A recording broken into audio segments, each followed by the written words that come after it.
Thank Perfect. Awesome. Cool. Have a great night, everybody. I am not feeling very well, so I'm going to go hit the hay. But Kris, thanks for jumping on, and I'm sure we'll talk here soon. Take care. He'll have to, I think George has to unmute you now.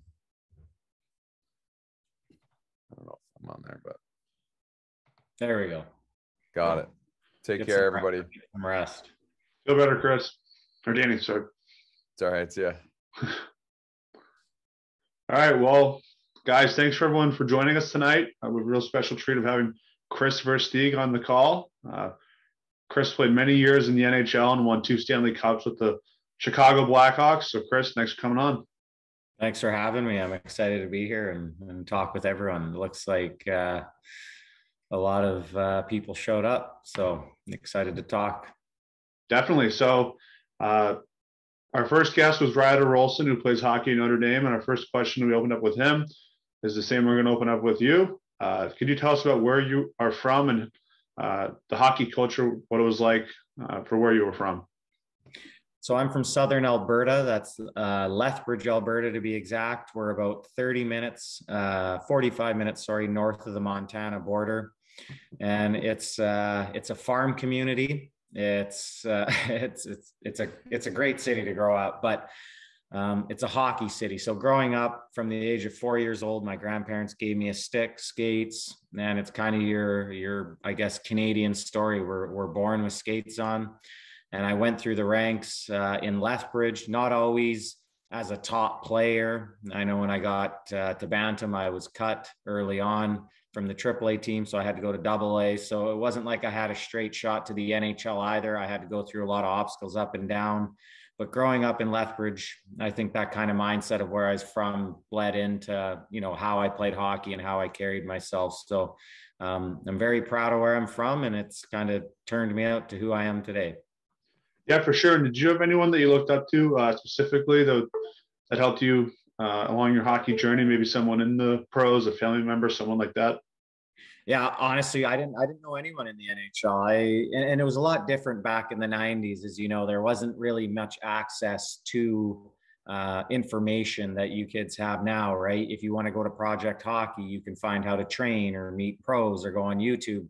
Back then, for myself, there really wasn't anyone I known until I was about 16 years old, and that's where Rich Sutter actually entered my life. I started to work for him at hockey schools, and he started to kind of teach me what it would be to be an NHL hockey player. So again, up until the age of 16, I didn't know any NHLers, met Rich, and from there on, me and him have had a real special bond. And he taught me what it would take to be in the NHL. So he's the first person I met of that caliber who really connected to me. And I'm very thankful for the advice he's given me always until today. Yeah, for sure. He taught you well, given how everything turned out. And you said there were obstacles along the way. You spent some time in the AHL before making your debut in the NHL. Could you just talk to the crowd here about how important it is to be persistent and really stick to your goals? Yeah, it's really important. I could even go back to, again, Bantam AAA, I was cut. And then if you're from Alberta, they do these zones. So if you're from Southern Alberta, you make these teams. And I was cut from that team as well, the South Zone team. And then I wasn't drafted to the WHL. So I had 3 heartbreaks within 1 year. And then after that, I wasn't ranked to go into the NHL draft. So it was just kind of like stockpiling year after year. And then I get to the AHL and I play 200 games in the AHL, or 150 before I get to play in the NHL. So at each step, I think I had to go through adversity. I didn't always make the team. I wasn't always the biggest guy, but I had a chip on my shoulder and I had to find a way to use my ability to make the next level. Or what I would do is I would try to look at someone ahead of me, maybe a player that had been drafted, and I would look at them as a measuring stick for myself. I would think, what are they doing that I'm not doing? And how do I work harder than them to get ahead of them or to take their spot if I'm trying out for a WHL team or an NHL team? So that was the mindset that was instilled in me from all the time when I was younger. And I took it all the way until I retired. But yeah, when you're not making teams, don't get discouraged. Find out a way and find something that's going to help drive you to make you better, whether it be in 1 day or in 1 year. And for me, it was finding motivation, looking at other players, like I said, what are they doing, what I'm not doing, and how am I going to work harder and work smarter than them? And that's really the mindset I took from the age of 14 on. Yeah, that's the right mindset to have. It clearly worked out. And I think that's really the mindset that anyone on this call can have, no matter what age they are and what level they're at for hockey. So what was it like to make your NHL debut with the Chicago Blackhawks? A team with so many stars at the time, like Jonathan Toews, Patrick Kane, the list goes on, original six, and they were ready to start a dynasty in a couple of years. It was incredible. So when I was playing with the Chicago Blackhawks, I know everyone sees that the seats are sold out every night. When I got there, it was probably half full. It wasn't a very good hockey team. Jonathan Toews had just made the hockey club, same with Patrick Kane. And my first ever game was in Calgary against the Calgary Flames. And growing up in the early 2000s, the Calgary Flames were a really good team, and Jarome Iginla was my idol. So the first ever face-off, I lined up against Jarome Iginla, and I was starstruck. I couldn't actually believe it was Jarome until he cross-checked me in the shoulder. And then after I got cross-checked in the shoulder by Jarome, I realized he's fighting for a spot just like I am, and I got to kind of put that starstruck feeling away. So it was an incredible moment, though. I had all of my friends and family there. Again, it's only an hour and a half drive from Calgary. It's basically my hometown. And to play my first game and last game with the Calgary Flames in Calgary it's very special. Yeah, very special moment for sure. You'll remember for a long time. I think I've heard from a lot of people who make their debut that it goes by quicker than you think. A lot has to happen to make it work. But from 1 year early on to the next, you went from 4 points in 13 games to 53 and 78, which is a very impressive jump. Was there something that you really worked on that offseason, or the mentality that you had to make you make that jump? Yeah, I actually talked to a group of kids recently about that jump. The biggest thing that I had an issue with was the belief in myself. So it was the mental jump. I physically was in good shape. I was fast. I could stick handle just like anyone else. But for me, it was a self-belief that I believe I should be with those elite players. And so what me and my trainer did each and every day is I would go over to his house and we would start to talk about things that I didn't believe in. So I didn't believe I would be up for Rookie of the Year at the start of that summer. I didn't believe I could make the NHL as a full-time player. But what we started to do is talk about it daily and start to make it a belief system within myself. So by the end of the summer, I had a full belief in myself that I was going to make the NHL and I was going to be up for the Calder Trophy, which is the Rookie of the Year. So I remember before I was leaving to the NHL, I told my best friend, Rob Klinkhammer, he played in the NHL a long time too. I said, I'm going to be up for Rookie of the Year this year. And he kind of laughed at me because I wasn't even supposed to make the NHL. And I ended up being up for Rookie of the Year that year. But that was just the change of mindset I had from the start of the summer, the end of the summer. And it all came down to just focusing on what I wanted to do every day and writing it down, right? If you have goals and you have beliefs, don't just think it in your head. Put it on a piece of paper, write it down, and then reassess your goals, maybe in 2 months, maybe in 3 months. And then you can change your goals again, but make sure you write them down. And that was, for me, the biggest change in my career, and it changed my life. It was the mental piece to my game. Yeah, it definitely worked out. And I think that's something that can be applied anywhere what you're doing. Write your goals down, the importance of that. So you and the Chicago Blackhawks, you guys beat the Philadelphia Flyers in 2010. Patrick Kane, overtime winner in Philly. What was that like to win the Stanley Cup? And I want to ask, what did you do with your day with the Cup? Winning the Stanley Cup was the most surreal moment after having kids in my life. It was, it's something that makes me emotional still till today, because my grandfather, my parents, my grandmother, everyone put so much time and effort into getting me into that situation. So when you win the Stanley Cup, it's the first thing you think about. You think about all the people that got you there, that got you to that moment. You're not even so much as excited to lift the trophy as you are just to celebrate with your family. And for that 2 to 3 hours after you win the Stanley Cup, it's a feeling that you're not only happy for yourself, you're happy for everyone else around you. And it's the most exhilarating feeling I've ever felt in my life. And I think that's why every time you win, especially at a high level, you want to go back to doing it. But for myself, it was an incredible experience that I got to share with the people that meant the most to me. And I know I'm looking at all these young faces right now, and I'm a hockey dad now, I'm a hockey coach. Really, really thank your parents, because they go way out of their way to help you. And I didn't really understand it until I became a hockey dad and a hockey coach. So even when I was holding the Stanley Cup, thinking about that moment, I still didn't fully appreciate what my parents and family did for me and had done for me. So just realize, getting you to the rink every day, paying for your equipment, it's not a cheap sport. It costs a lot of money, right? And people work hard to put you in that situation. So every night before you go to bed, give your family a big hug and thank them. Awesome. So what did you do with the Stanley Cup when it was your day? Every player on the team I didn't get that. So my dad, he works, he sells tractors, and we actually got, his friend had a big pig roast, and we had a bunch of family and friends over. I also brought the Stanley Cup back to the house I grew up in, and we played street hockey on the road that I played street hockey on from the age of 5 until I was 18. So I brought all my neighborhood friends around, and there was 6 of us, and we played for the Stanley Cup on the road. And then after that at night, I went for pizza with my grandparents, and we just sat around the Stanley Cup and ate pizza. So it was a really special time. I actually also brought it back to the arena I grew up in Lethbridge, and played a lot of hockey at. I took pictures all around the city with it. So we actually did quite a bit. Sounds like a great day. So after that, you spent some time with the Florida Panthers and Toronto Maple Leafs, very different hockey cities. When people say that the challenges of moving to a different city for hockey, you got to move your family, your kids got to go to different schools. What are some of the challenges that people don't see or talk about a lot in terms of moving to a new team in a new city? Well, yeah, it's like you said, when I have a family and I was getting traded at the end of my career, it's how am I going to fly the dog to LA from Carolina? How am I going to get my wife there with my child? Where are we going to live? What are we going to do? How long are we going to get a lease? And a lease is how long you pay for your apartment.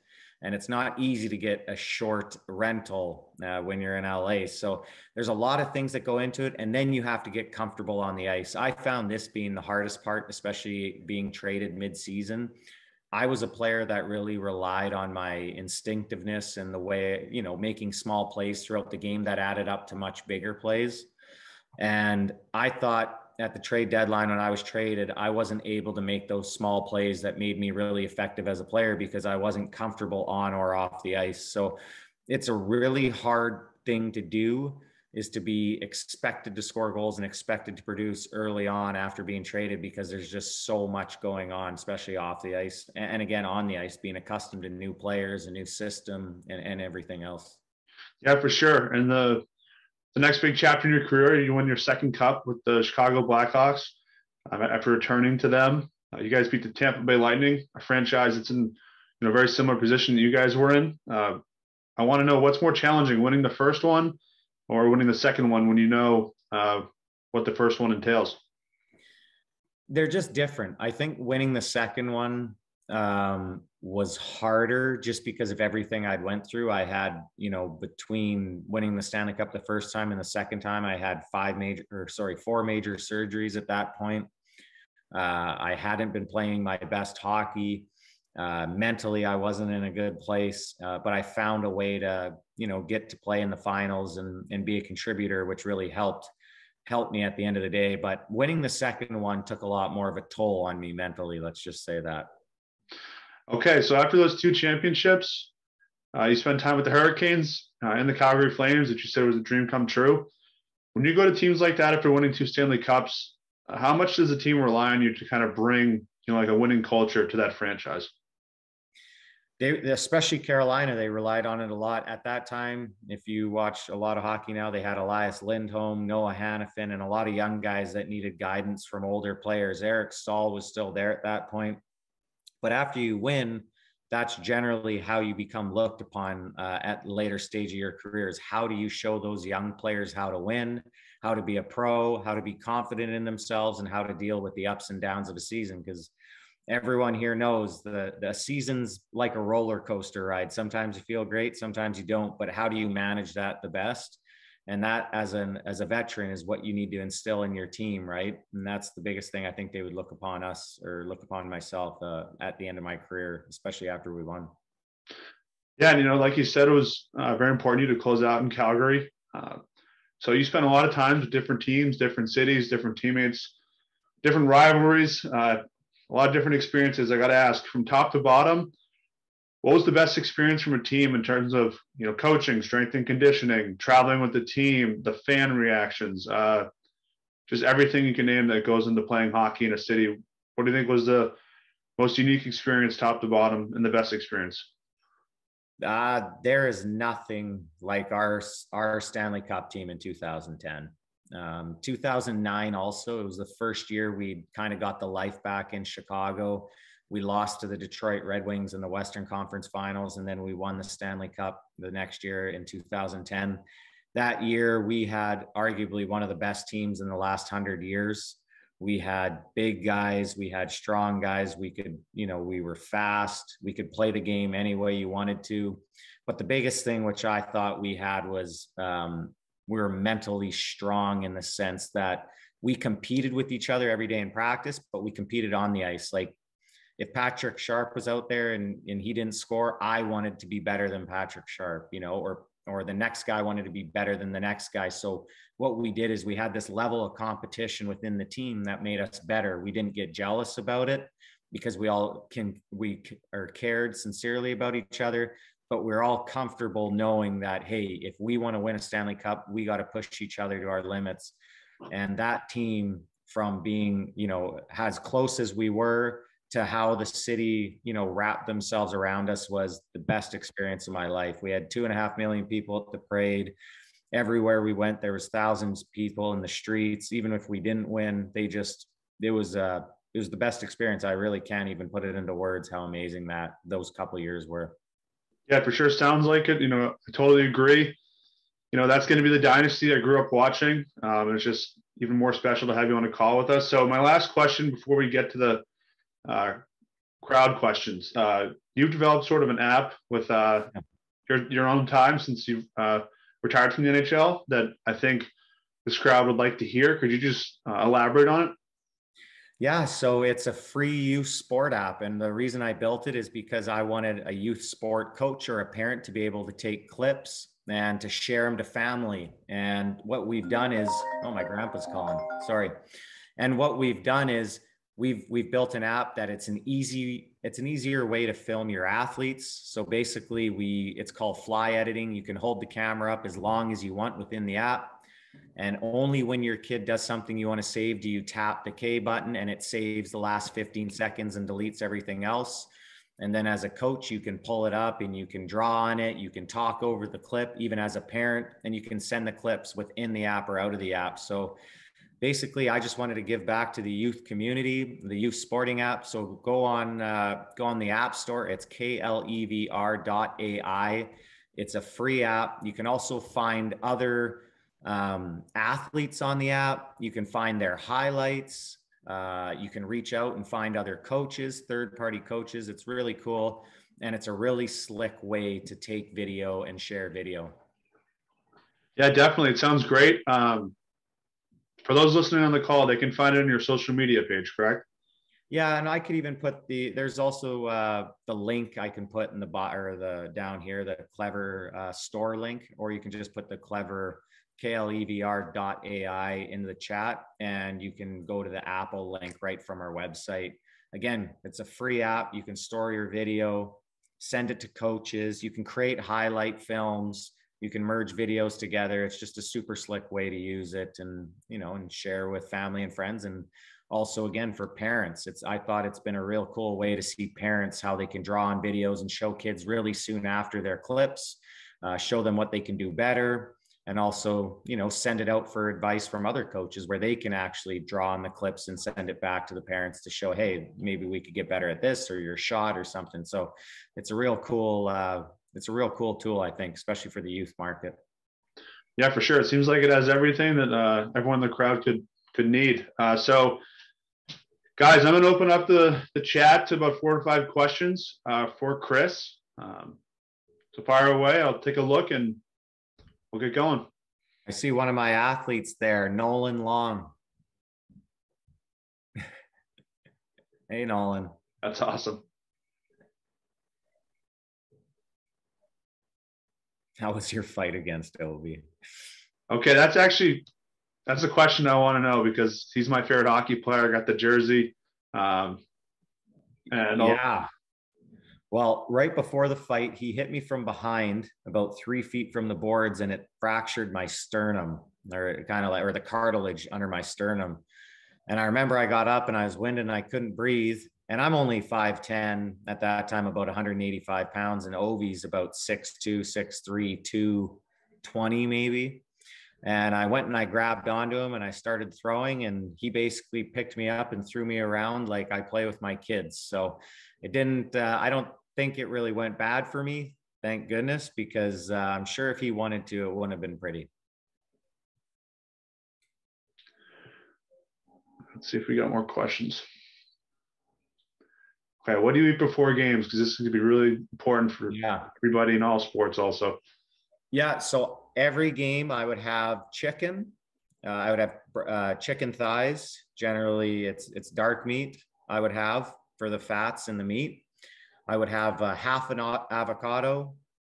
I would have a little bowl of pasta and a sweet potato and a salad. And then sometimes I'd have a green juice as well. Then a bowl, and you'd also have a bowl of sometimes cashews or almonds, just for energy storing. Okay, we got one question. What's it like playing with Jonathan Toews? He is my favorite player. Jonathan is the best competitor I ever played with. He just understood the game, each and every area of the game, whether it's the O zone, the neutral zone, or the D zone. He stepped up when we would always need him the most. He was one of the best, if not the best leader I ever played for. And not only that, he's the best person. He is an incredible guy.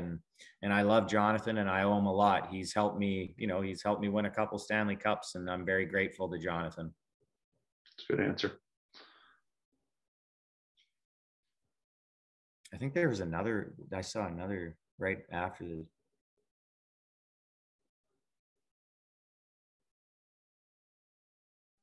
Who's your favorite player on the team when you won the Stanley Cup? Honestly, the 2010 team, every guy was my favorite player. We were so close. Andrew Ladd is still a close friend of mine. And actually, Andrew Ladd is a part of Clever. He's a massive part of Clever, and he has a big heart, and he's always trying to give back to youth sports. So Andrew is a closest friend of mine still to today. But every guy on that 2010 team, Dustin Byfuglien, all those people, they were incredible guys. Definitely a lot of memorable names. What do I miss? Ooh, I like this one. What I miss most about the NHL is I miss two things. I miss the warm-up, because I never warmed up with a helmet on, and I like to go out there and, shoot the puck around and look around and kind of take in the moment and realize, like, you're in the NHL. This is real cool. And the second thing I miss is big games. I miss the feeling of walking into the arena when you're about to play a Stanley Cup final, and then skating out on the ice and just know the whole hockey world's watching you. It's a pretty surreal feeling.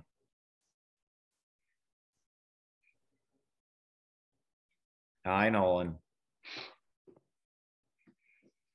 What was the one, what keeps your mindset? It just flipped by that. I saw it. Someone said, what keeps your mindset? Did I usually have a motivational speech? Ooh. So my motivational speech before the 2010 Stanley Cup finals, I would always go to the team. I would say, we're way better than those guys, right? That was all I would say. And all I would feel like is I would want to say that so everyone in the room would feel that we're confident that we are better than the other team. Whether we were or not, it ended up working. So, Kris, I have one question. Just because you were in the league for so long and played so many big games, who was the toughest player that the team had to prepare for to play against? Pavel Datsyuk, I think it was. When we used to play Detroit, it was really hard to prepare for him just because he was so, you didn't know what he was going to do with the puck. You didn't know, he was so creative. And he was so great defensively as well. He played every zone. You know, you talk about Jonathan Toews playing each zone really well. Pavel Datsyuk did that. And for me, it was so hard to prepare to play against him because you just didn't know what he was going to do. He was amazing. The most talented player I still think I've ever played against. It's a good answer. So we got one question. What did you usually do before each game? Pre-game routine.